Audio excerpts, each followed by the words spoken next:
ఈవేళ జగన్మోహన్ రెడ్డి గారి ఆయన అవినీతి పత్రిక, కరపత్రిక, రోజు అబద్దాలు అసత్యాలతోటే మరి ప్రచురణ చేసేటువంటి పత్రిక మనందరికీ తెలుస్తున్నటువంటి పత్రిక.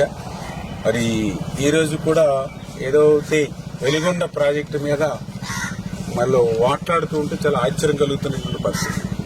ఎందుకంటే ఈవేళ అబద్ధానికి హద్దులు సరిహద్దులు అనేవి ఏమీ ఉండవు.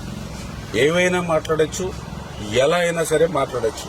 అయితే అబద్దాలు చెప్పేవారికి అపారమైనటువంటి జ్ఞాపక శక్తి ఉండాలి.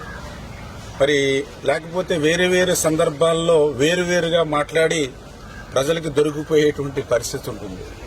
ఆ రకంగానే జగన్మోహన్ రెడ్డి కూడా వెలిగొండ విషయంలో మరి అబద్దాల మీద అబద్దాలు మాట్లాడి మళ్లీ ప్రజల ముందు దొరికిపోయి చులకనైపోతున్నటువంటి పరిస్థితి ఈరోజు కూడా స్వయంగా వారి కరపత్రికలోనే ఈరోజు మనం చూసినటువంటి పరిస్థితి. ఎందుకంటే నేను కూడా వెలిగొండకి 3 సార్లు నేను క్షేత్రస్థాయి పర్యటనకి వెళ్ళా. అక్కడున్నటువంటి రైతులతోటి, అక్కడున్న అధికారులతోటి, ఏజెన్సీలతోటి మాట్లాడే అక్కడున్నటువంటి వాస్తవ పరిస్థితులు ఏవైతే ఉన్నాయో అవే మనం ప్రజలకి, రాష్ట్రానికి తెలియజెప్పినటువంటి పరిస్థితి. దాని మీదే వెలిగొండ ప్రాజెక్టు గురించి నేను మాట్లాడినటువంటి పరిస్థితి. మరి అయితే అటువంటి వెలిగొండ ప్రాజెక్టు మీద మరి ఈరోజు వాళ్ళ అవినీతి పత్రిక ఏదైతే ఉందో, అబద్దాలకు అర్ధసత్యాలకు వేదిక అయినటువంటి వాళ్ళ పత్రిక ఏదైతే ఉందో, మరి నిమ్మల వక్రీకరణలు, నిందారోపణలు అని చెప్పి ఇవాళ రాస్తూ ఉన్నారు. మరి అదే దిక్కుమాలినటువంటి రాతలు మళ్ళీ ఆ పత్రికలోనే రాశారు.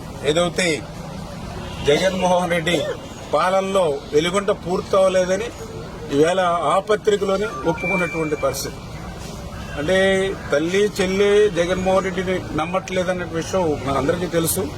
ఈరోజు వాళ్ళ పత్రిక కూడా జగన్మోహన్ రెడ్డిని నమ్మట్లేదనే విషయంగా ఈరోజు స్వయంగా వాళ్ళ పత్రికే మరి యొక్క ప్రాజెక్టు పూర్తవలేదని వాళ్లే ఒప్పుకున్నటువంటి పరిస్థితి. అంటే పూర్తవునటువంటి ప్రాజెక్టుకి మరి జాతికి అంకితం ఎట్లా చేస్తాడో జగన్మోహన్ రెడ్డి సమాధానం చెప్పవలసినటువంటి అవసరం అయితే ఖచ్చితంగా ఉంది.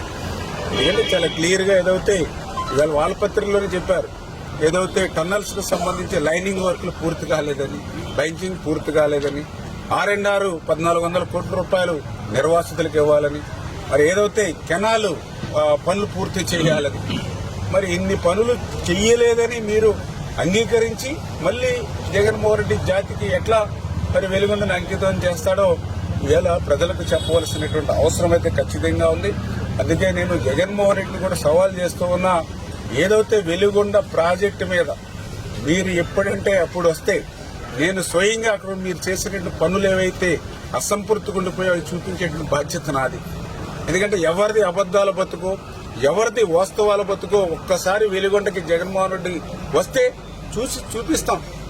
ఏదైతే నీ పాలనలో ఏ రకంగా అయితే మరి హెడ్ రెగ్యులేటర్ పనులు ఎలా అయితే మిగిలిపోయాయో, నీ పాలనలో ఆ టన్నెల్ 1 పనులు ఎట్లా నిలిచిపోయాయో, నీ పాలనలో టన్నెల్ 2లో పనులు ఎట్లా ఆగిపోయాయో, నీ పాలనలో ఫీడర్ కెనాల్ ఎట్లా ధ్వంసమైందో, నీ పాలనలో R&Rకి సంబంధించి ₹1 కూడా నువ్వు ఎట్లా ఇవ్వలేదో, నీ పాలనలో ఒక నిర్వాసితుల కాలనీకి ఒక అర్బస్తా సిమెంట్ కూడా ఎట్లా నిర్మాణం చేయలేదో, ఒక్కసారి జగన్మోహన్ రెడ్డి ఆ వెలిగొండకు వస్తే నేనే దగ్గరుండి ఈవేళ ప్రజలకు చూపించి వాస్తవాన్ని తెలియజెప్పి ఎవరిది అబద్దాల బతుకు, ఎవరిది వాస్తవాల బతుకో తెలియజేస్తానని చెప్పి జగన్మోహన్ రెడ్డి కూడా సవాల్ చేస్తూ ఉన్నారు. చూసారు కదండి. మరి ఈ వీడియో కనుక మీకు నచ్చినట్లయితే ఒక లైక్ కొట్టేసి మీ అభిప్రాయాన్ని కూడా కామెంట్ బాక్స్ లో తెలియజేస్తూ ఇలాంటి ఇంట్రెస్టింగ్ అప్డేట్స్ కోసం మా ఛానల్ ని సబ్స్క్రైబ్ చేసుకోండి.